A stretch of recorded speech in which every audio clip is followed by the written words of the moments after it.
திண்டுக்கல் மாவட்டம் ஒட்டன்சத்திரம் பேருந்து நிலையத்தில் உரிய பாதுகாப்பு விதிமுறைகளை பின்பற்றாமல் நவீனமயமாக்கும் பணிகள் நடைபெற்று வருவதால் பொதுமக்கள் அச்சத்துடன் வந்து செல்கின்றனர். சுமார் 3.15 கோடி ரூபாய் செலவில் பேருந்து நிலையத்தை நவீனப்படுத்தும் பணிகள் நடைபெற்று வரும் நிலையில் மேற்கூரைக்கான பில்லர் அமைக்கும் பணிக்காக 10 அடி ஆழத்திற்கு பள்ளம் தோண்டப்பட்டுள்ளது. அந்த குழியை சுற்றி தடுப்பு வேலிகளோ எச்சரிக்கை பதாகைகளோ அமைக்கப்படாத சூழலில் குழியிலிருந்து தோண்டப்பட்ட மண்ணும் அப்புறப்படுத்தப்படாமல் உள்ளது.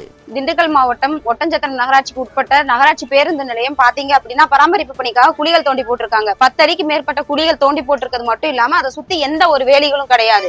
நூற்றுக்கணக்கான பொதுமக்கள் வந்து போற இடத்துல சின்ன குழந்தைகள் முதற்கொண்டு வந்துட்டு போயிட்டு இருக்காங்க. எந்த ஒரு பாதுகாப்புமே இல்லாம ஆங்காங்க குழி தோண்டி வச்சிருக்கதால சின்ன குழந்தைங்க போய் தவறி விழுந்தா கூட ஆபத்து ஏற்படுற வாய்ப்பு இருக்கு. இந்த மாதிரி குழிகளுக்கு ஒரு கம்பி வேலியோ இல்ல அறிவு பலகையோ வச்சு அதை சரியான முறையில துரிதமா நடவடிக்கை எடுத்து இந்த பணிகளை சீக்கிரமா முடிக்குமாறு நகராட்சி அவர்களிடம் கேட்டுக்கொள்கிறேன். இந்த ஒப்பந்ததாரர்கள் மீது நடவடிக்கை எடுக்கும்படி கேட்டுக்கொள்கிறேன். பொதுமக்கள் சார்பா நான் கேட்டுக்கிறேன். பஸ் உள்ள வரப்ப ஒரு ஸ்கூலுக்கு போற பிள்ளைங்க அடிச்சு முடி அடிச்சு ஓடுறதும், வயசானவங்க தட்டு மாதிரி கீழே விழுவதுமா இருக்கு.